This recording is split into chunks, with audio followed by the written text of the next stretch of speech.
Assalamualaikum warahmatullahi wabarakatuh. Selamat datang kembali di channel Keramat Horor. Tiap perkebunan pasti menyimpan cerita seramnya masing-masing, dan cerita itu bagaimana berkembang di masyarakat sekitarnya. Kali ini ada seorang narasumber yang membagikan kisahnya ketika dia tinggal di sebuah rumah di tengah perkebunan. Dan ternyata rumah yang dia tinggali ini menyimpan banyak misteri. Bagaimana kisahnya? Simak terus videonya sampai selesai. Dan seperti biasa, sebelum mulai ke ceritanya, alangkah baiknya siapkan kopi, siap cemilan supaya saat mendengarkannya lebih santai. Kalau sudah, kita mulai saja ke cerita aja. Pada pukul 7 pagi, kabut tebal masih menutupi nyaris seluruh wilayah perkebunan ini. Udara sejuk pagi yang menyegarkan menemaniku duduk di teras rumah. Segelas kopi dan sebungkus rokok membawa lamunanku menerawang jauh. Sampai saat ini, aku masih merasa sangat bersyukur dengan pekerjaan ini. Pekerjaan yang kuanggap sebagai jawaban dari doa-doaku. Walaupun masih honorer, tapi gaji yang nanti akan kuterima jauh lebih besar daripada penghasilanku bekerja serabutan. Lamunanku berhenti ketika segerombolan orang yang mengendarai sepeda motor berjalan mendekat.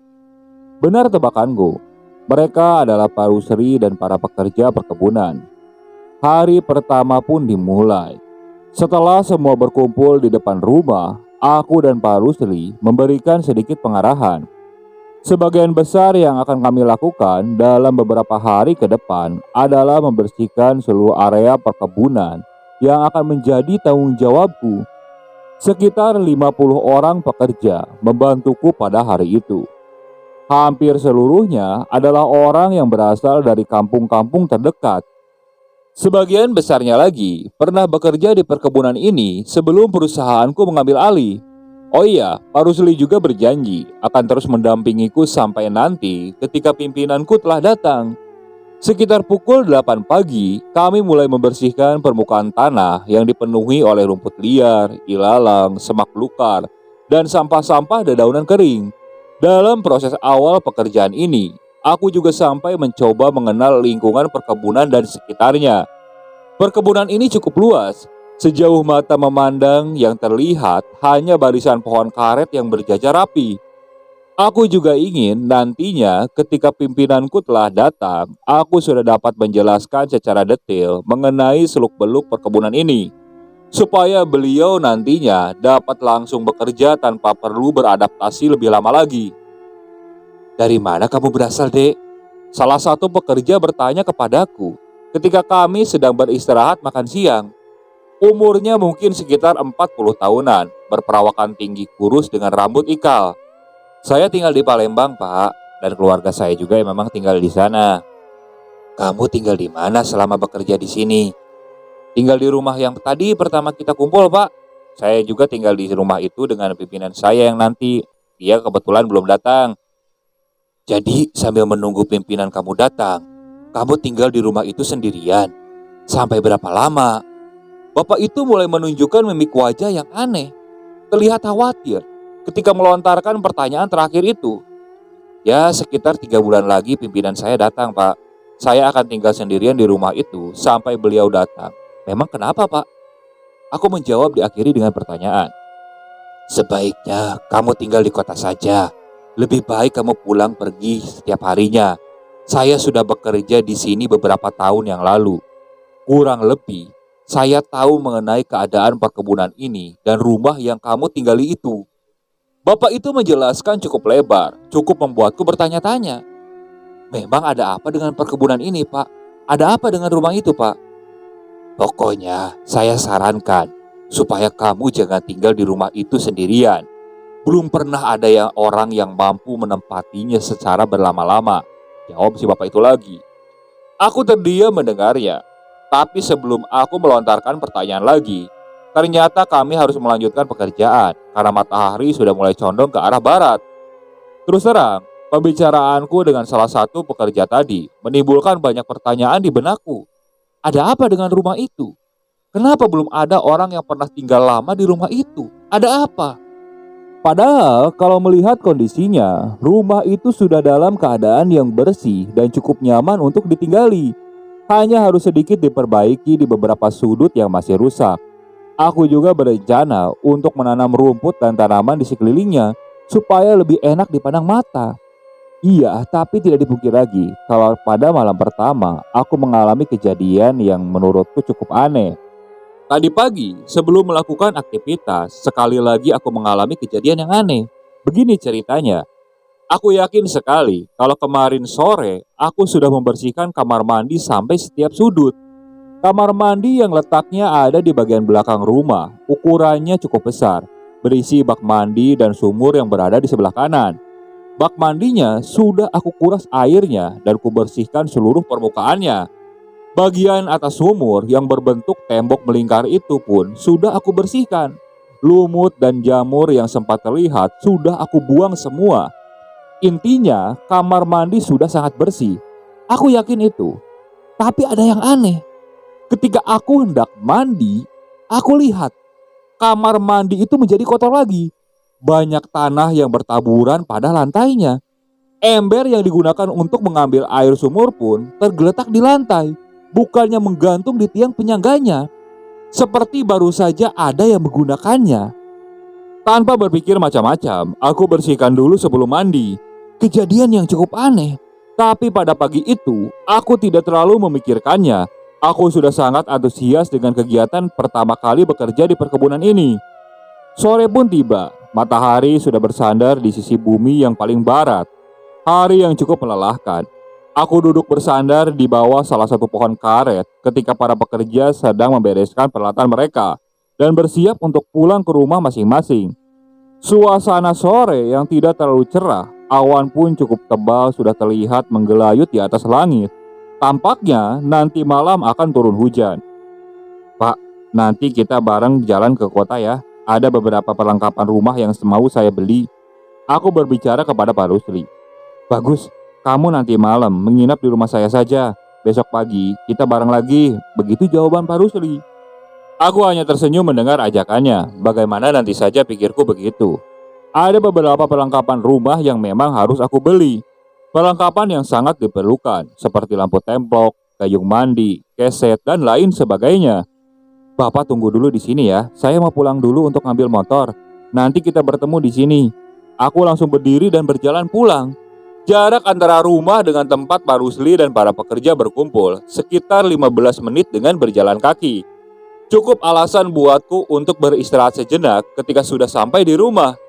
Sesampainya di rumah, aku duduk di ruang tengah, menjulurkan kaki dan meletakkannya di atas meja. Hari yang cukup melelahkan. Jam sudah nyaris pukul 5:30 ketika lamunanku tiba-tiba terhenti. Aku mendengar sesuatu. Aku mendengar suara yang bersumber dari bagian belakang rumah. Suara yang bersumber dari kamar mandi.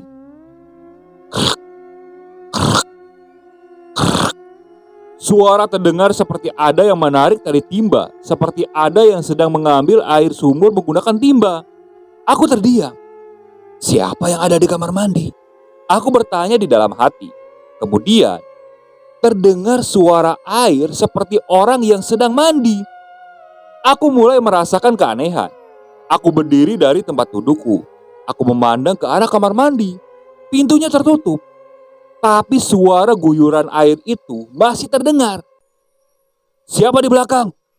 Aku memberikan diri untuk mengeluarkan suara. Tak ada jawaban. Tetapi suara itu tiba-tiba berhenti, membuat suasana kembali hening. Beberapa saat kemudian, aku memberanikan diri untuk berjalan mendekat ke arah kamar mandi. Aku berniat untuk mencari tahu siapa yang ada di dalam kamar mandi. Aku terdiam beberapa saat sudah ada di depan pintunya. Aku menajamkan pendengaran, memastikan kalau memang tidak ada suara lagi di dalam. Setelah yakin tidak ada suara yang ada di dalam ini, aku raih gagang pintu. Aku memutarnya. Pintu pun terbuka penuh. Akhirnya, aku dapat melihat isi kamar mandi seluruhnya. Ternyata, di dalam kamar mandi itu kosong. Tidak ada siapa-siapa. Aku sedikit bisa menghela napas, walaupun masih cukup keheranan. Karena tadi aku yakin, kalau aku mendengar suara orang sedang menimba air sumur dan menggunakannya untuk mandi. Aku bertambah heran ketika melihat keadaan sama seperti ketika aku melihat pada pagi hari. Banyak tanah yang berserakan di lantai. Ember yang digunakan untuk mengambil air di sumur tergeletak di lantai juga, seperti ada yang baru saja menggunakannya. Melihat kamar mandi seperti itu, aku langsung bergegas membersihkannya. Setelah selesai, aku bersiap untuk mandi, menimba air hingga memenuhi bak sampai penuh. Nah, pada saat aku mandi, aku mendengar sesuatu lagi. Aku mendengar suara yang bersumber dari luar, seperti dari dapur. Kerak, kerak, kerak. Kira-kira seperti itu bunyinya. Suara yang sama seperti yang aku dengar di luar rumah pada malam sebelumnya. Beberapa kali suara itu terdengar. Sumbernya seperti tidak bergerak, hanya diam di dapur. Mendengar itu, aku langsung menghentikan kegiatanku. Aku terdiam sambil perlahan membasuh tubuhku dengan handuk. Itu suara apa? Begitu gumamku di dalam hati. Perlahan, aku buka pintu kamar mandi sambil menahan napas. Takutnya ada sesuatu yang mengagetkanku di balik pintu. Aku terdiam ketika pintu sudah terbuka penuh. Saat aku melihat ke arah dapur, syukurlah di sana tidak ada apapun. Aku langsung beranjak ke kamar dan berpakaian.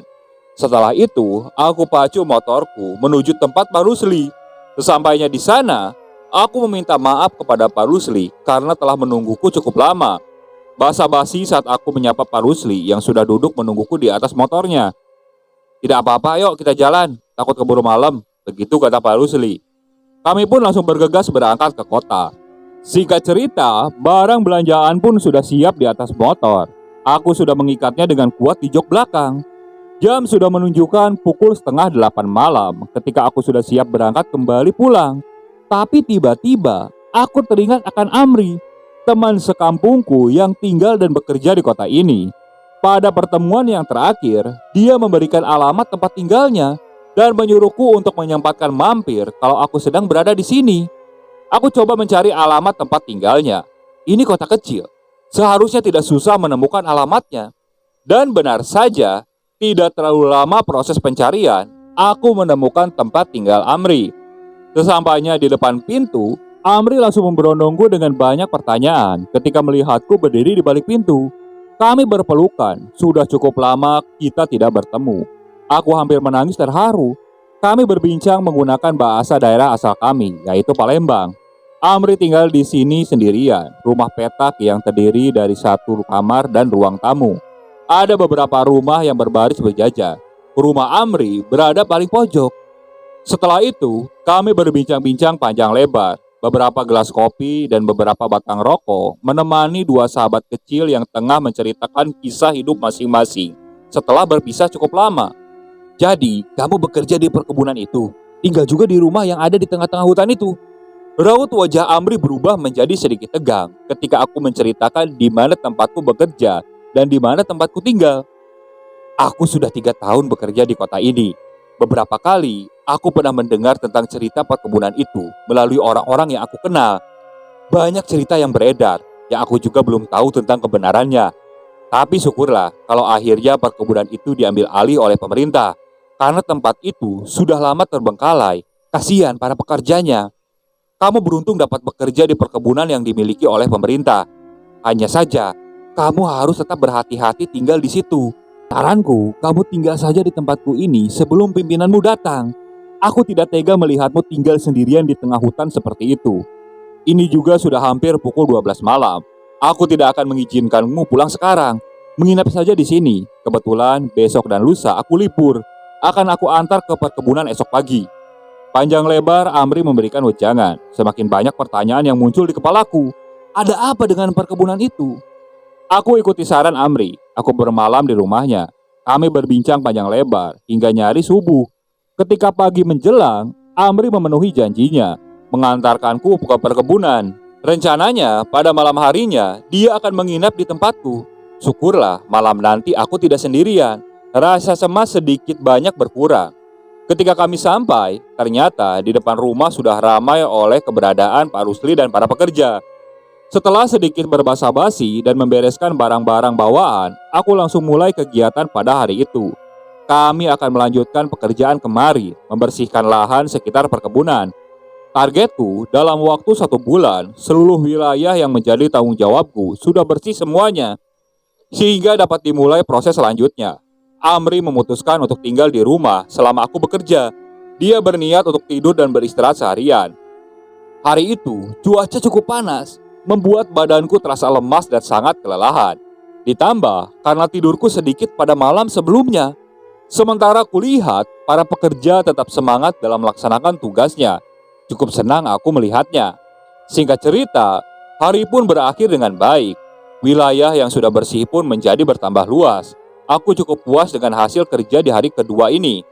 Setelah berkumpul sebentar dengan para pekerja di depan rumah, sekitar pukul 5 sore, aku mempersilahkan mereka pulang ke rumah masing-masing. Kemudian, aku masuk ke dalam rumah dan membersihkan diri. Setelah selesai mandi dan berpakaian, ternyata di meja ruang tengah sudah tersedia kopi dan singkong rebus yang disiapkan oleh Amri. Singkong yang sebelumnya kami bawa dari kota. Rencananya, beberapa batang singkong itu akan aku tanam di halaman sebelah kiri rumah. Sambil menunggu maghrib tiba, kami kembali berbincang-bincang di ruang tengah. Suasana rumah tampak sedikit hidup dengan kehadiran Amri. Orangnya memang suka berbincang dan bercanda. Gelak tawa kami berdua seringkali meledak ketika ada pembahasan yang cukup lucu. Hingga malam pun tiba. Aku mengenakan sarung dan kaos oblong. Kami melanjutkan perbincangan di teras depan rumah, menghadap langsung ke perkebunan yang terlihat tidak terlalu gelap. Cahaya bulan dan cerahnya langit malam membantu sedikit pencahayaan. Amri kembali menyeduh kopi. Kali ini sudah gelas yang kedua. Beberapa batang rokok yang sudah menemani perbincangan kami pun seakan tidak ada habisnya. Suara binatang malam kembali terdengar bersaut-sautan, menambah sadunya suasana malam itu. Untuk beberapa saat, kami sangat menikmati ketenangan dan keheningan di sekitar rumah. Jam sudah menunjukkan pukul 10 malam ketika ada hal aneh yang mulai terjadi. "Kamu menyalakan kompor yuk?" Amri bertanya. "Tidak, emangnya kenapa, Am?" jawabku. "Kamu nyium sesuatu nggak?" Aku langsung menajamkan penciumanku. Dan ternyata memang, aku mencium sesuatu. "Seperti bau kentang rebus ya, Am. Betul kan?" tanyaku. "Kamu tidak sedang merebus kentang kan di dapur?" Amri kembali bertanya untuk menegaskan. "Tidak, Am," jawabku sambil menggeleng. Kami berdua mencium aroma kentang yang sedang direbus. Aroma yang tadinya samar, lama-kelamaan menjadi semakin kuat. Kami berdiam dan saling berpandangan. "Bau kentang dari mana ya, Yu?" Amri kembali bertanya. Aku hanya mengangkat bahu. Cukup lama bau itu tercium, kadang menghilang, kadang muncul kembali. Awalnya kami mengabaikan dan tetap melanjutkan perbincangan, walaupun suasana sudah mulai sedikit mencekam, karena suara-suara binatang malam secara perlahan mulai menghilang. Angin sepoi-sepoi mulai bertiup dari arah perkebunan, bertiup menerpa tubuh kami yang mulai merasakan kalau udara menjadi semakin dingin.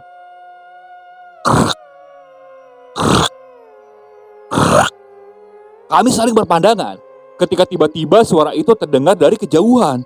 Suara yang sudah pernah kudengar pada malam sebelumnya. Suara itu kembali terdengar. Kali ini sumber suaranya seperti semakin mendekat. Dari sebelah kiri rumah, kami langsung mengarahkan pandangan ke arah tersebut. "Ayo masuk yuk." Tiba-tiba Amri langsung berdiri dari duduknya dan mengajakku untuk masuk ke dalam rumah. Wajahnya terlihat agak panik. Aku ikuti ajakannya. Setelah sudah berada di dalam, aku langsung mengunci pintu. "Biarkan lampu patromaknya tetap menyala yuk, jangan dimatikan." Aku menjadi cemas karena nada suara Amri terdengar seperti orang yang sangat ketakutan. Kami duduk di ruang tengah, duduk bersebelahan pada tempat duduk yang panjang, menghadap ke pintu kamar.